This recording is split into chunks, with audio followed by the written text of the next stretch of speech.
The cameras flickered like lightning, each click immortalizing a smiling face, each flash turning a fleeting moment into eternity. For the public, that night in Los Angeles was just another among so many dazzling Hollywood award ceremonies. But for Eva Morales, it meant the realization of a dream nurtured since childhood. Her name was finally appearing on the giant screens, alongside established stars. She walked down the red carpet in a borrowed dress, fake jewelry carefully chosen by her agent to look authentic. Her smile was genuine, but inside there lingered the feeling that something was out of place.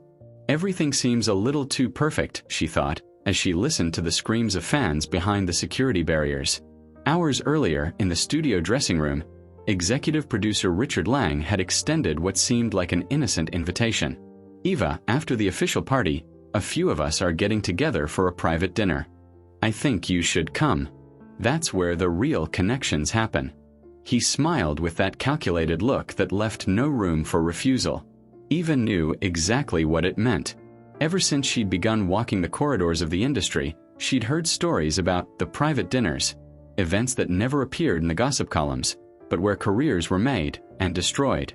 On stage, when her film was announced as a nominee for Best Original Screenplay, Eva clapped enthusiastically, even though little of that story remained from the original script. Her friend Daniel, the screenwriter, had confessed that absurd changes had been imposed, not for artistic reasons, but to protect the image of a celebrity involved in scandals. She pretended not to know. Everyone pretended. At the party, champagne glasses circulated non-stop. Actresses younger than her wore tense smiles, while much older executives whispered in their ears. The sparkle of jewels and the luxury of the setting contrasted with the suffocating atmosphere. Everything there had a price, and Eva was beginning to understand that the real cost was never in the contracts she signed. When the limousine stopped in front of a secluded mansion, Eva took a deep breath. The so-called private dinner was about to begin. She stepped inside, her eyes slowly adjusting to the dim light. The walls were covered with expensive paintings, and in every corner of the room there were security guards disguised as waiters. No cameras, no journalists, only familiar faces. Directors, veteran actors, billionaire investors. A heavy silence hung in the air when Richard Lang introduced her. "Gentlemen, this is Eva Morales, Hollywood's new jewel." Everyone smiled, but the looks weren't of artistic admiration. They were looks of possession, of appraisal, like one might give to an uncut diamond about to be polished. For the first time that night, Eva felt she was stepping into a dangerous game. As champagne was poured and muffled conversations echoed, one question hammered in her mind. How far am I willing to go to stay here? The private dinner wasn't exactly what Eva had imagined.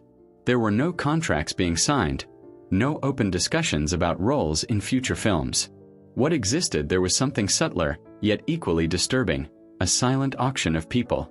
As glasses were raised and rehearsed laughter filled the room, Eva realized that every conversation carried hidden intentions. A veteran actor, visibly weary and embittered, approached her and whispered in a low tone, "Don't be fooled, darling. This isn't about talent. It's about who you please and who you belong to." Before she could answer, Richard Lang appeared at her side with a paternal smile. He introduced her to foreign investors, award-winning directors, and even a once famous actress who now seemed like only a shadow of her former self.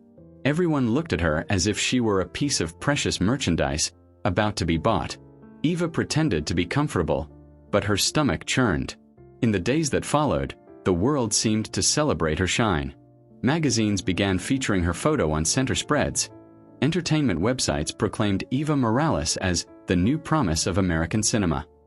But behind the scenes, she started noticing something strange. In meetings, directors rarely spoke of her acting. The focus was on her image, her personal life, even who she should be seen with in public.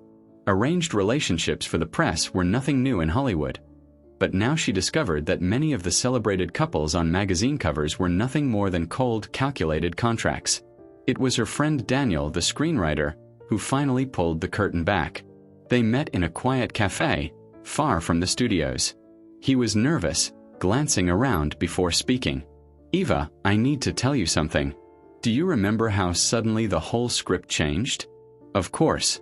They changed half the story. Daniel let out a heavy sigh. It wasn't for creative reasons. The original lead actor had a scandal about to break. The studio paid to cover it up and rewrote the entire film to protect him. A news site even got $500,000 not to publish the allegations. I saw the documents. They buy silence every day. Eva froze. Suddenly, everything made sense.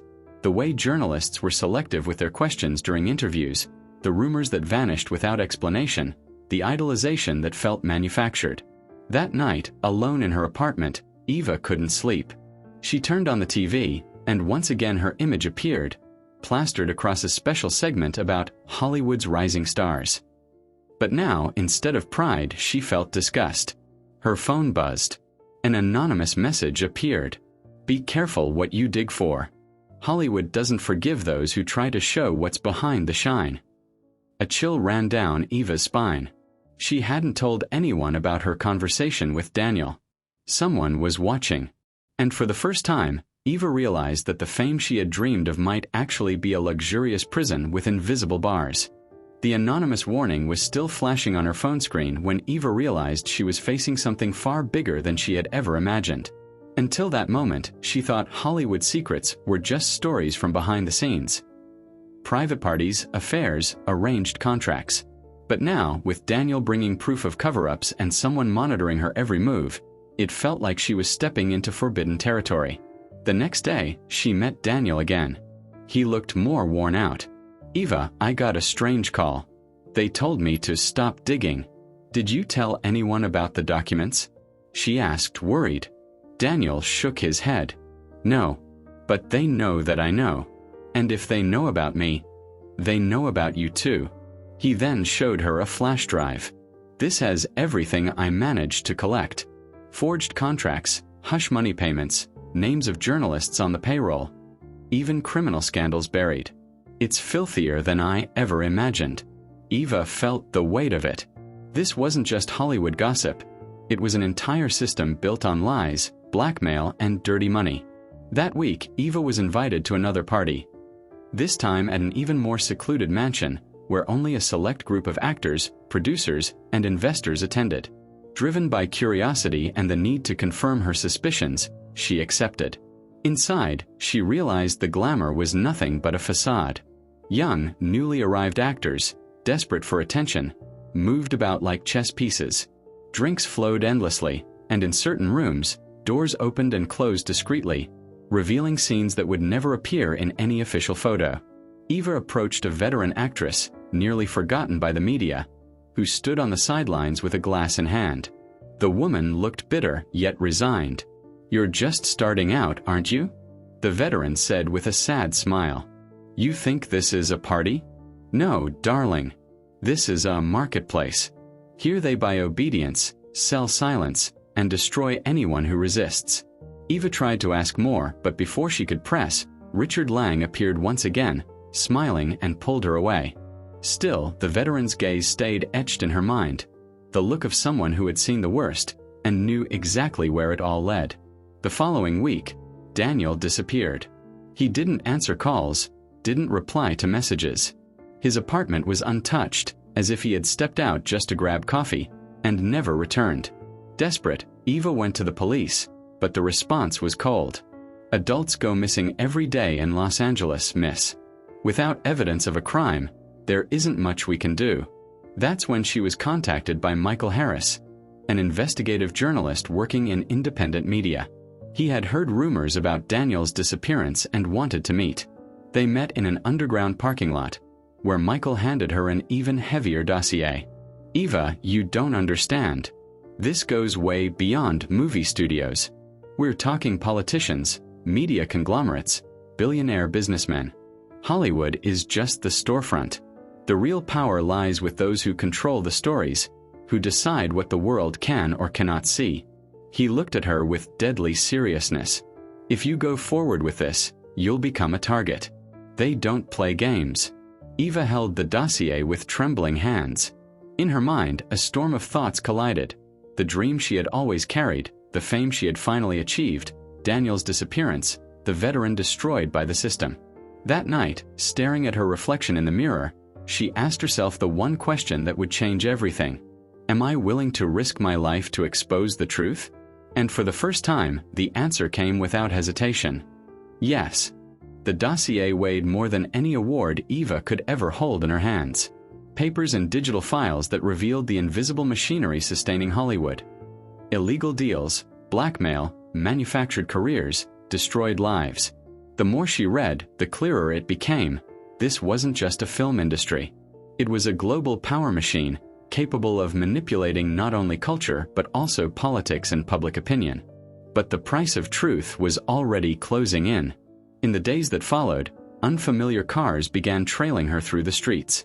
Silent calls rang her phone in the middle of the night. Once, as she left home, she found her door slightly ajar. Nothing missing inside, just a message left behind. We know where you are. Even so, Eva decided to record the video.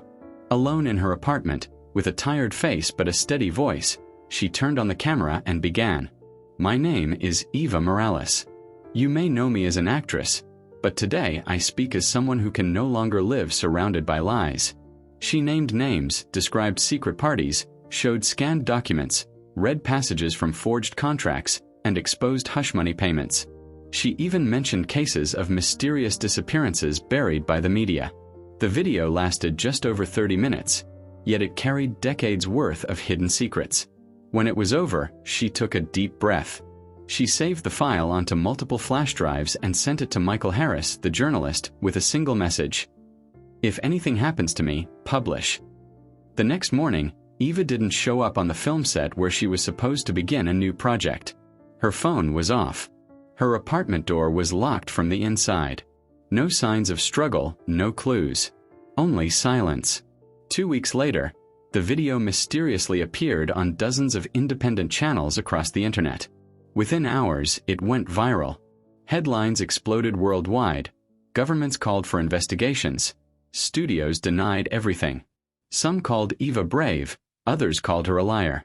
But the damage was done. Hollywood's flawless image had been stained forever. In an interview, Michael declared, I received Eva Morales' video and chose to release it because I believe the truth must be known. But I don't know where she is. No one does. Some swore they had seen her boarding a flight to Europe under a false identity. Others believed she had been silenced, erased like so many before her. What remained was only the mystery. Months later, during an award ceremony, the camera cut to Richard Lang, the producer, smiling on stage as if nothing had ever happened. Jokes about Eva's video were already being brushed off as conspiracy theories. The audience laughed, applauded, pretended. Hollywood kept on shining. But in the darkest corners of the internet, the video remained alive, watched and shared by millions. And for many, Eva Morales was no longer just an actress. She had become a symbol of the courage to confront a system that seemed untouchable. Yet one question lingered in the air, echoing like an unsolved riddle. Did Eva survive her own truth? Or did the truth consume her forever?